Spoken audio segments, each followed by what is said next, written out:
On the surface, the Soviet Union of the 1930s was a dream made real.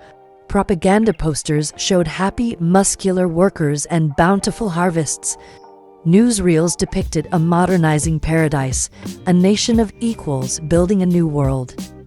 But beneath this carefully constructed facade lay a different reality, a society held together by a meticulously designed architecture of fear. It was a world where a misplaced joke, a casual remark, or a forgotten acquaintance could lead to a knock on the door in the dead of night. This is not the story of a country. This is the blueprint of a terror state. And the architect was Joseph Stalin. To understand the architect, we must first understand his rise. After the death of Vladimir Lenin in 1924, the Communist Party was a collection of brilliant, charismatic rivals. There was Leon Trotsky, the fiery intellectual and hero of the revolution. There was Nikolai Bukharin, the party's leading theorist.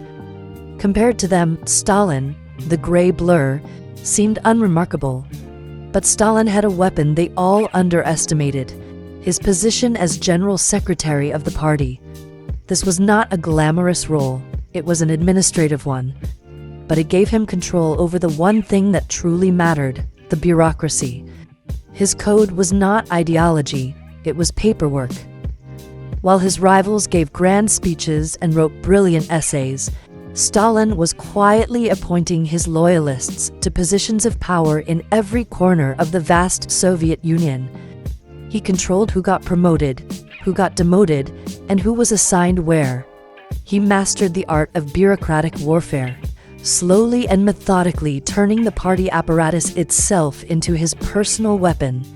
He formed and broke alliances, playing his rivals against each other until, one by one, they were isolated, disgraced, and removed from power.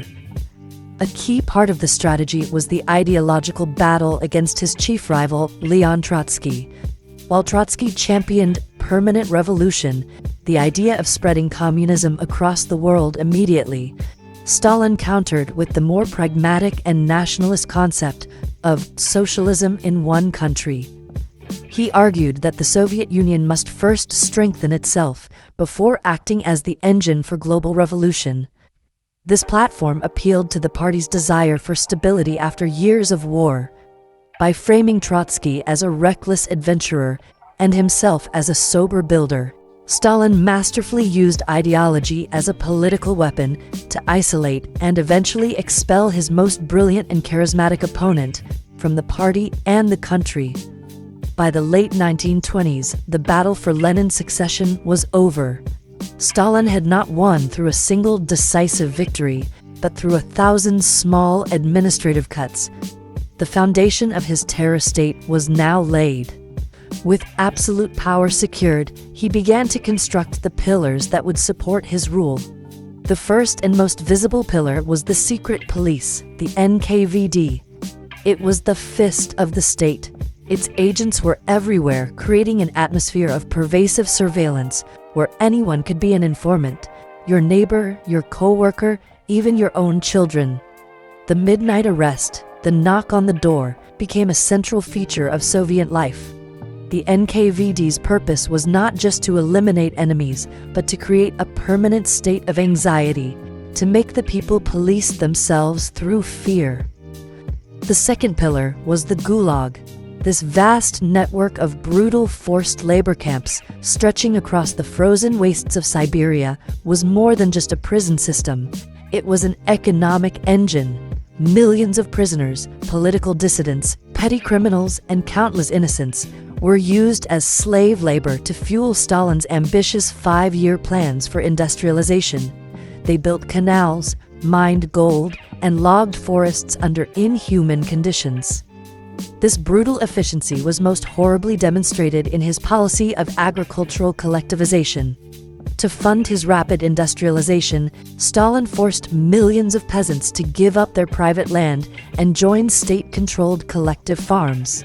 When the more prosperous peasants, the kulaks, resisted, he declared them enemies of the state, to be liquidated as a class.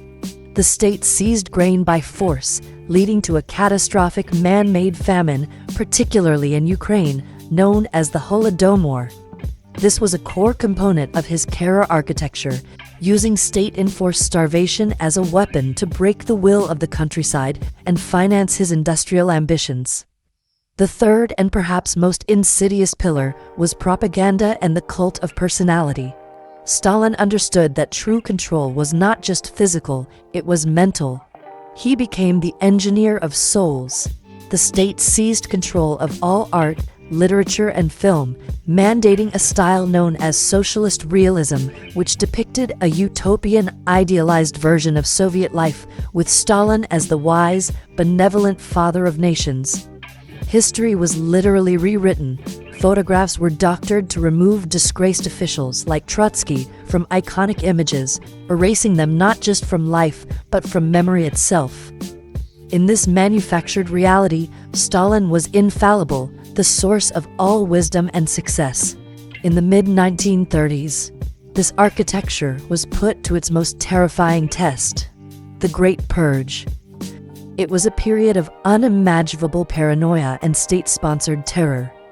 Stalin turned on his own party, unleashing the NKVD on the old Bolsheviks who had led the revolution with Lenin. The infamous Moscow show trials became a public spectacle where these loyal, hardened revolutionaries would publicly confess to absurd, fabricated crimes, of being spies for foreign powers, of plotting to assassinate Stalin.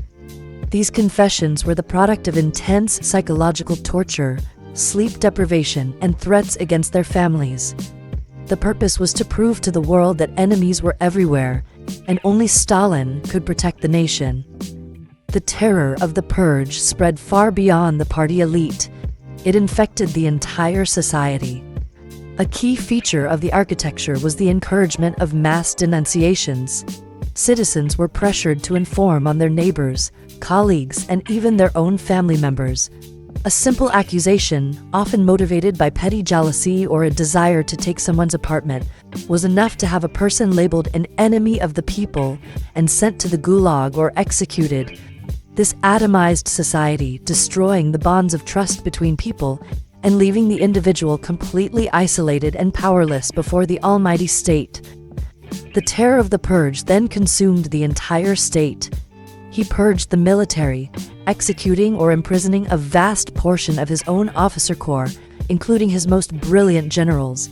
He did this based on paranoid suspicions and fabricated evidence, crippling the Red Army's leadership just a few years before Hitler's invasion. He turned on intellectuals, scientists, artists, and ordinary citizens. Quotas for arrests were handed down to local NKVD offices. To be arrested, you didn't have to be guilty of anything. You just had to fill a number. It was the architecture of terror running at its most efficient, devouring the very people it was supposed to serve. Even after the crucible of World War II, which saw him transform into an international statesman, the system he built remained. After his death in 1953, the true scale of his crimes began to be revealed, but the blueprint he created endured. The mechanisms of a one-party state, the suppression of dissent, the use of propaganda, and the power of a secret police became a model for other totalitarian regimes throughout the 20th century. Yet, this architecture of terror was not eternal. Following Stalin's death in 1953, the system he built began to slowly confront itself. In 1956, the new Soviet leader, Nikita Khrushchev, delivered his secret speech to the 20th Party Congress. In it, he stunningly denounced Stalin's cult of personality and his brutal purges. This act of de-Stalinization sent shockwaves through the communist world. It was an admission that the architect himself had been a monster, and it began a long, slow process of dismantling the most extreme elements of his terror state, proving that even the most carefully constructed systems of fear are ultimately brittle. Stalin's code was his ultimate, terrifying discovery that a state could be built not on the consent of the governed, but on the systematic, scientific, and architectural application of fear. He didn't just rule a country, he engineered its soul. And that is the architecture of Joseph Stalin's terror state. Remember, history is more than a story. It's a code, and there is always another layer to decrypt. Subscribe and continue the investigation with us.